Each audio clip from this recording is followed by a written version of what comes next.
Well, gentlemen, when the shit hits the fan, some guys run and some guys stay. You know, there's a saying that when the going gets tough, the tough get going. Hell, I took it in the neck for my Brexit videos. Page after page of people raging at me. But that's the price of doing what you think is right. I mean, damn, I could have just as easily done what was popular, trivially so, without even breaking a sweat. However, it takes a damn sight more than people calling me thundercuck, or that I'm just doing it for self-interest, or that scientists shouldn't be allowed to express political opinions they disagree with. You know, because being a scientist means that you shouldn't have a political opinion. Yeah, it takes a damn sight more than that, or a million and other one things that don't actually make an argument to change my mind. And it takes a damn sight more than people chiding me about being salty to change my mind. But really, if that's the level of discourse you want, well, I'm sorry for triggering you, and feel free to go back to your safe space where you can be happy that there are no conflicting opinions in your echo chamber. But for everyone else who agrees or disagrees, or wants to give reasons why they actually agree or disagree, or if you just want to hear what I have to say, cool.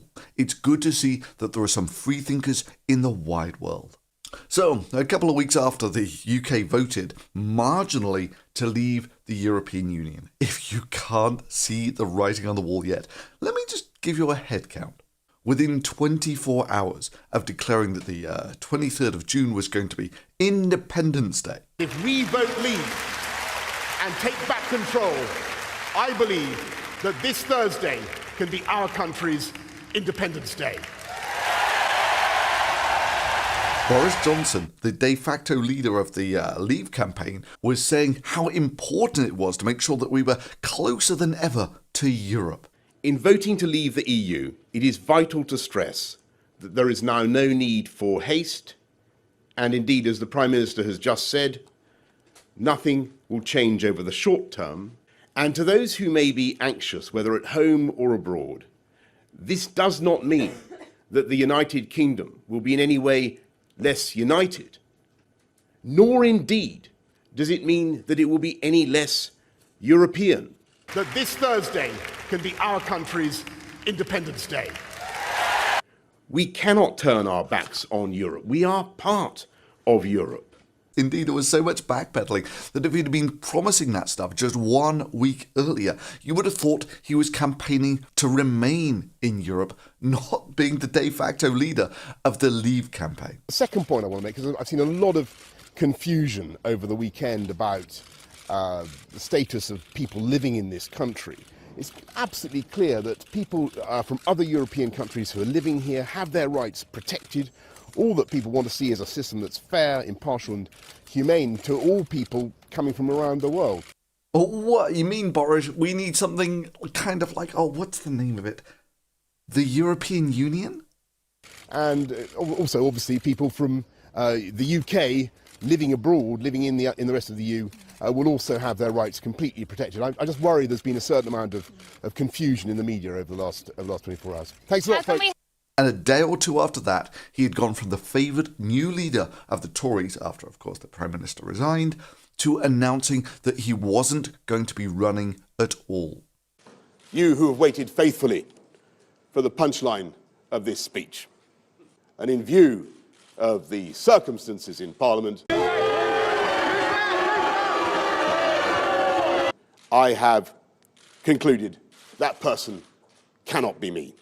But I know what you're thinking. It's easy to predict these things with the benefit of hindsight. I mean, after all, everyone is a general after the battle. It would have meant so much more if you'd have actually said these things before he'd resigned. What? You mean like this? And the thing that's maybe remarkable about this footage is this is one of the lead Brexiters in his moment of triumph, his great moment of victory. And yet he has the demeanour of a broken man who has just lost the biggest battle of his life. But what about Farage, leader of the United Kingdom Independence Party? Surely he's hardcore, right? He'll keep on fighting for the independence of the United Kingdom from Europe. He's a believer. He's not going to back down, right?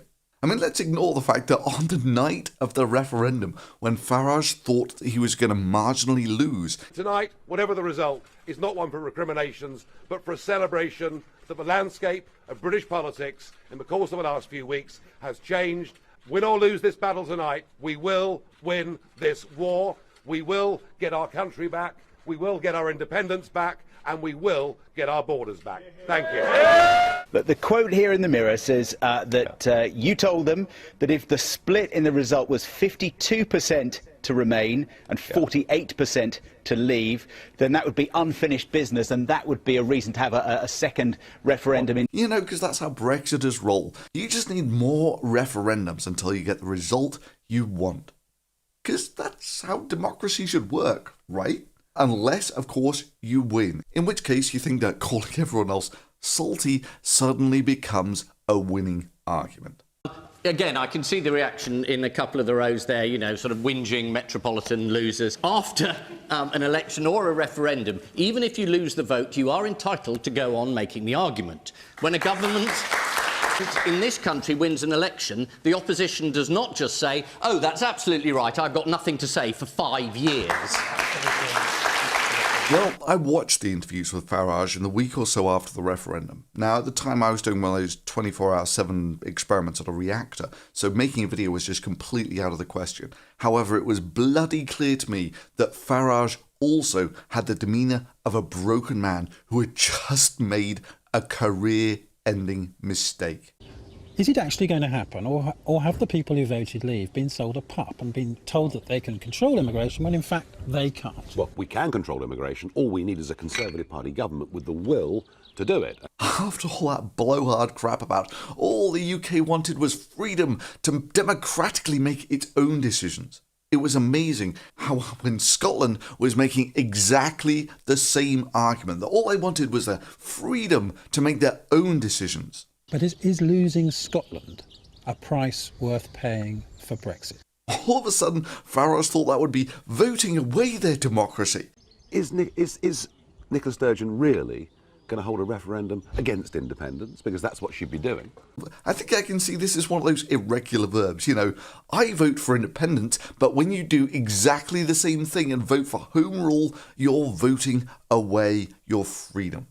Yeah. He knew it was a no-win situation. Like a dog that's been chasing a car that all of a sudden stops. You just had a load of confused Brexiters looking at each other with that gaunt expression of, dear God, we are so screwed. They were just empty promises. We never expected to win. People are going to lynch us when they realise that we only promised all of that stuff because we never expected to have to deliver on it. We never expected to win. Yeah, all that backpedaling couldn't have been more obvious. All of a sudden you had people like Farage saying, actually, yeah, we're probably going to need access to the common market after all, which will mean paying comparable amounts to Norway, which is a comparable amount to what the United Kingdom is currently paying for the EU. That is, Farage's deal is that we get no say, none whatsoever, not even a seat at the table on how the EU and the common market is run. But you will still have to pay about as much as you did before to get access to that common market. Damn, Farage, I don't know why you didn't lead with that in the first place. It's such a vote winner. Nah, Project Fear was so much easier, wasn't it, Farage? But even better, free movement of people is a requirement of the free market, just like it is with Norway and Switzerland. So, in essence, it will do nothing, absolutely nothing, to increase the security of our borders. Oh, and what about all those Brexiters who were predicting that Brexit would lead to a cascade failure of that rotten EU structure? Before there was any second British referendum, there will be referendums on EU membership in Denmark and possibly in France as well. So if Britain doesn't leave the European Union, it's possible that somebody else will do it before us. Don't underestimate, right across the whole of the European continent, people increasingly are saying this European project does not work. Did that one at least come to pass? Not exactly. In fact, the UK's sterling example has led to a sharp drop in the popularity of nationalist parties across Europe. A drop almost as sharp as the drop in the pound, and it's led to an enhanced feeling of unity within the EU. So, let's see what Brexit has achieved, shall we? We're going to pay almost exactly what we currently pay. We have to accept the free movement of people within the EU zone. So that's exactly as it is at the moment. The only difference is you will no longer have a member of the EU Commission appointed by the Prime Minister, and you will no longer have members of the European Parliament. It'll cost you almost exactly what you're paying now for no extra border security.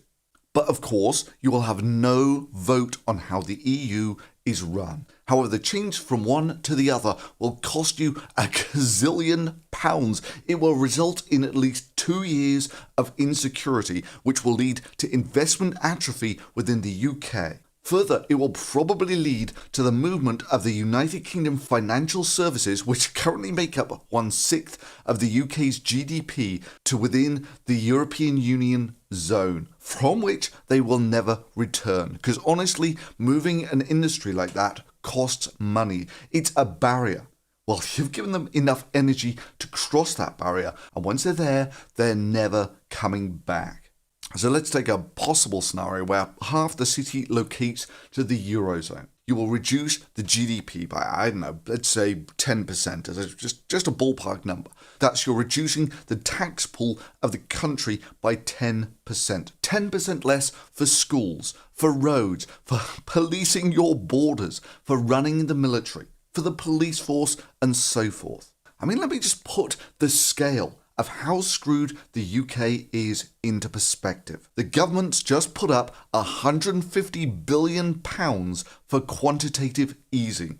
That's £2,000 for every man, woman and child in the UK. That's the cost of 4 brand new iPhones for every man, woman and child in the country. It's the equivalent of buying 40,000 tons of iPhones. That's about the same weight as a battleship of iPhones. That's the scale of the things that were needed to stabilise the UK. Well, let's see what the Brexit movie had to say about that, shall we? Isn't that good of them?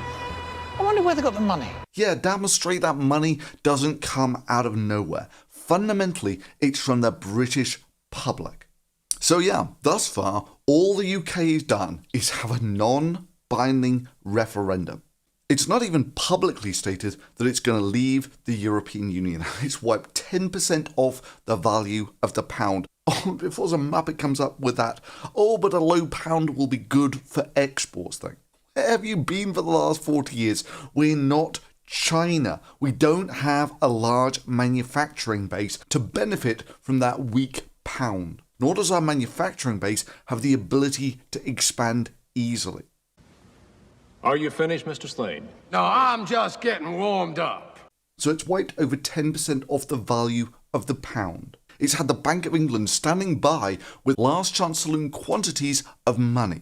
It's lost the UK its prized AAA credit rating within a week or so of Brexit, something that it sweated blood to keep hold of during the last recession. And it set in motion at least 2 years of investment atrophy and threatened the financial services of the city relocating to the European Union. Yeah, all those Brexit campaigners have gone from cheering, adoring crowds, waving flags wherever they went, to meeting the people they've screwed over, to meeting the parents of the children who are going to be screwed over.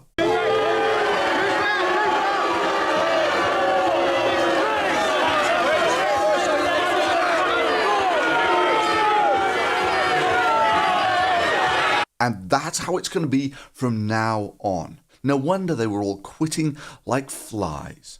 Oh, but you can't put a price on sovereignty, right? But the EU was going to make all the rules for us in some super state, right? You know, all that stuff about cucumbers and so forth. Well, sure, some of the rules the EU made were silly, but a lot more of them made sense. And honestly, can you really complain about all these oppressive laws that were stifling you within the European Union when you can't name a single one of them? They're asking people. No, but they're asking people to give up their sovereignty, in the long term. That's the goal. What sovereignty? Okay, Come on, no, what sovereignty? No, I want to know, what sovereignty have you given up for the EU? Okay, 50% of the laws are made by people I didn't elect. Bullshit. Right, name one of them. Well, just because I can't name one. Male fantasy games or male fantasy objectification of women games? Some of them, that would be an accurate title, yeah. Give me some names. Name some names. I've read most of them, again, with a great appreciation for the press, for the media. But like what one specifically, I'm curious that you... all of them, any of them that have... In the work that I do, I look at hundreds of examples of video games, so and can you think of three? Can you think of three? I can't. Been in front of me over all these years. I have a But I think it's a bigger issue to talk about the industry as a whole and how it perpetuates. I have a vast variety of sources where we get our news to. These ideas of sexism and misogyny, as opposed to just Grand Theft Auto, for example. Bullshit. Right, name one of them. Well, just because I can't name one doesn't mean it's not true. Oh, come on, for fuck's sake. No, but this is what they say. They say the EU is imposing all their horrible burdens on me. The European Commission's website. Flame retardant label on my chair. Yeah, right? If that is the imposition, if that is the freedom that you've given up, it's bullshit. Look, that is the very beginning. Nah, these vapid populists were happy all the time they were preaching to the converted. But when the shit hits the fan, damn straight I stayed and took it in the neck. Meanwhile, where are all these popularists who only hung around while the people were cheering? When the shit hits the fan, some guys run and some guys stay. Here's Charlie facing the fire, and there's George hiding in Big Daddy's pocket. Never to face the music of the wreckage of their empty promises. Well, when your esteemed leaders are the very first to desert the sinking ship, that should tell you something about the quality of their arguments or their belief in them. Not that any of these people are going to suffer. They're all mind-blowingly rich anyway. You know, people like Boris Johnson, member of the Bullingdon Club, you know, where their initiation rites included things like burning a £50 note, that's like $50 or something, in front of a homeless person. And that, my friends, is called integrity. That's called courage. Now that's the stuff leaders should be made of. It just makes you wonder if this whole Brexit thing was just some lark by the Bullingdon Club to play with the little people.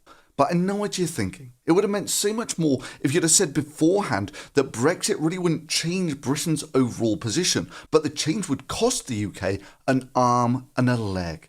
So yeah, Brexit. For what tangible gain? The way I see it is a very expensive way. You've seen Red Dwarf, yeah? Love it. Yeah, you know, when Rimmer's repainting everything from ocean grey to military grey. Mm-hmm. Why? What the hell's the point of that? It's just a very expensive way of changing things from something to exactly... Something is a difference without a distinction, and it's just going to piss everyone else in the world off, which is about what you see. You take a look everywhere else in the world. No one else wants this because it's a sort of more or less pointless change. Now, interestingly, over the last week or so, I've not heard a peep out of all those Brexiters who were so mortified by the slightly different implementation of democracy in the European Union to that of the UK. Now, I've not heard a peep out of them how the leading party is going to select two candidates for the next Prime Minister to be the leader of the country, and then only 2 people in every 1,000 will get a vote on which of those 2 people will become the next British Prime Minister. And you were bitching non-stop about how undemocratic the EU was.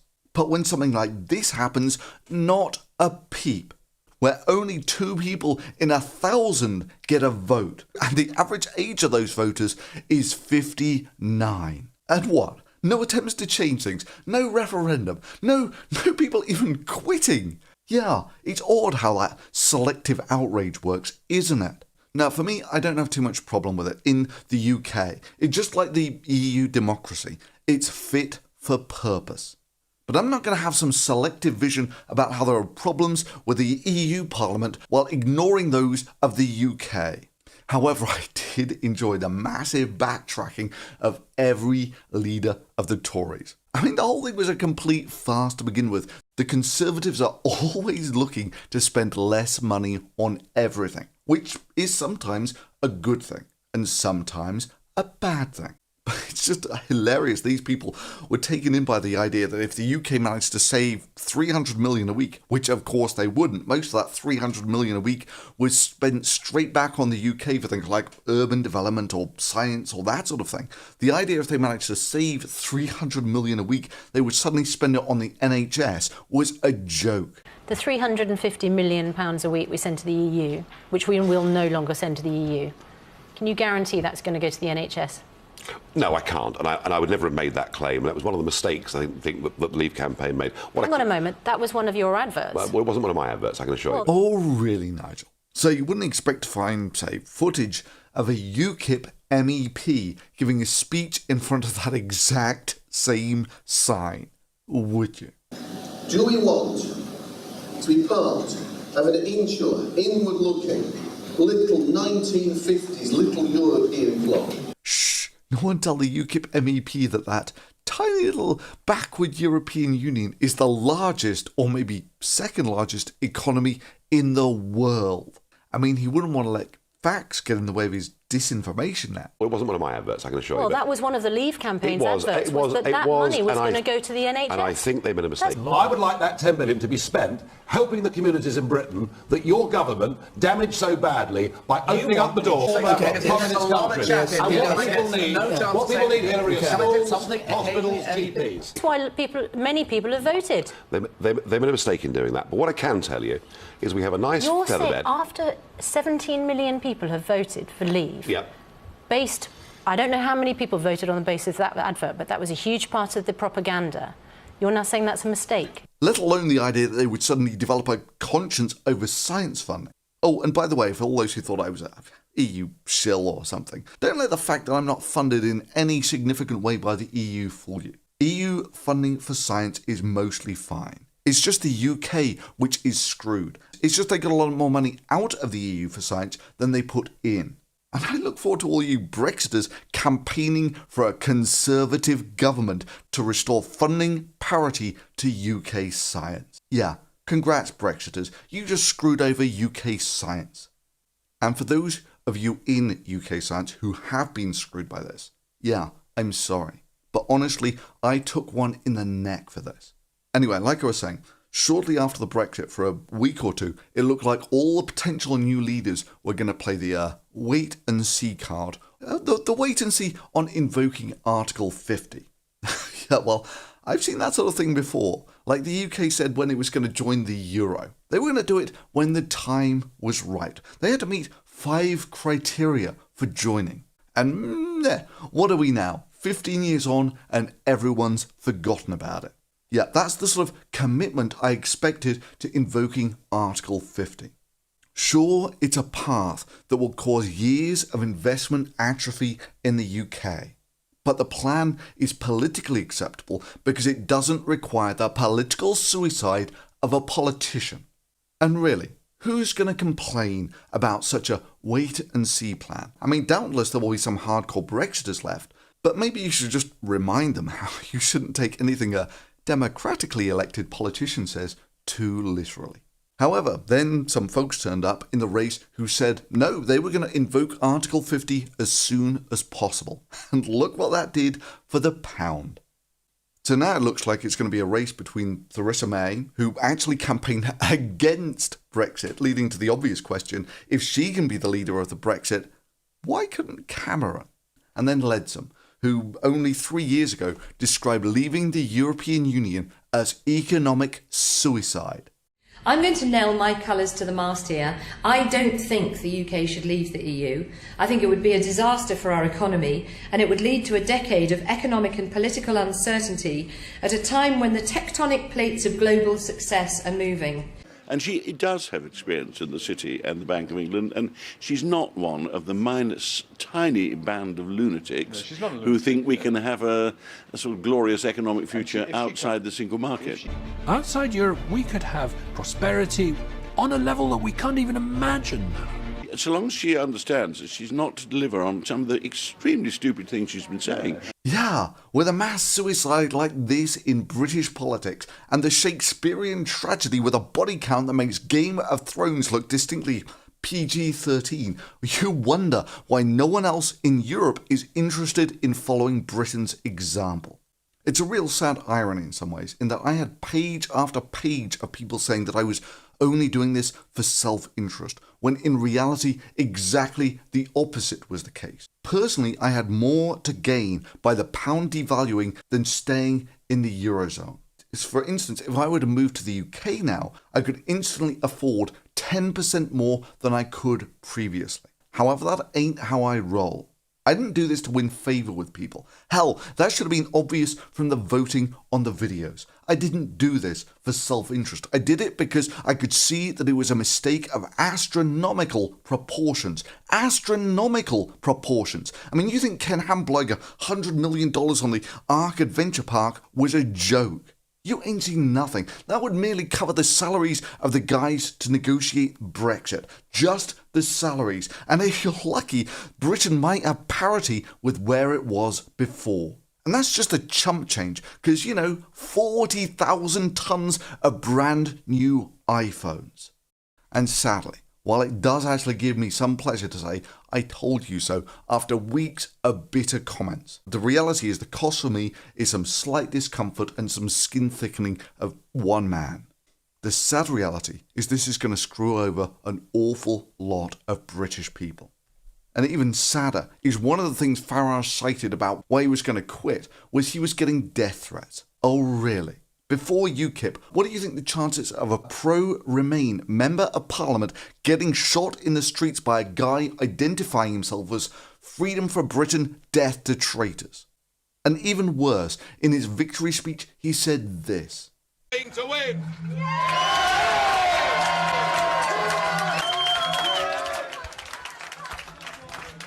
And we will have done it. We will have done it without having to fight. Without a single bullet being fired. He claimed that no one got shot in his revolution. Nah, wasn't quite true, was it, Farage? And now the man who thrived on the polarisation for success is quitting because he's just too much of a pussy to face the train wreck he was instrumental in causing. Because, his whole party was based around quitting something than trying to actually fix it, trying to make something better. I mean, what did you expect? Of course he was going to quit. That's the way you represent the United Kingdom Independence Party, while the UK exists, of course. That is to set in motion the wheels that will lead to the destruction of the United Kingdom. Then, I've achieved everything I wanted to. I win. Now where's my MEP pension? I mean, I don't want to speak for history too much here, but my reckoning is he will be written up as one of these mindless popularists who was happy to milk the teat of nationalism till it looked like he was going to be held accountable for the empty promises he made. Then he decided he needed his life back. Oh, how fortuitous for him that he can laugh all the way to the bank on his MEP salary, which increased in value 10% now that the pound's devalued, while all of those guys around him are suffering from the financial carnage he caused. But hey, it must be hard for him to relate so much to the common man on his £85,000 a year salary for a job that he barely goes to. I figure the rest is a matter for history.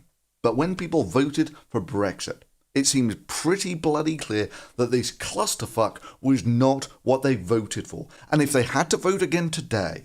We have fought against the multinationals. We fought against the big merchant banks.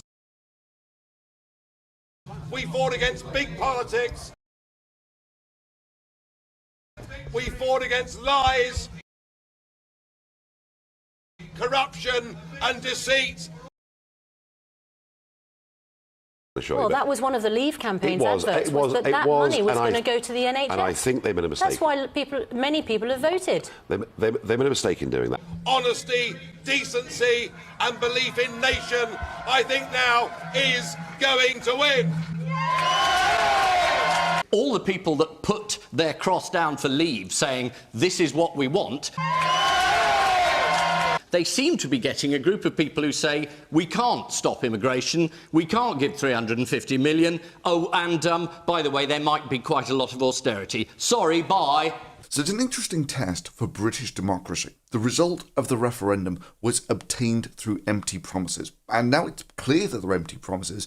And what the Brexiters were calling Project Fear was actually Project Reality.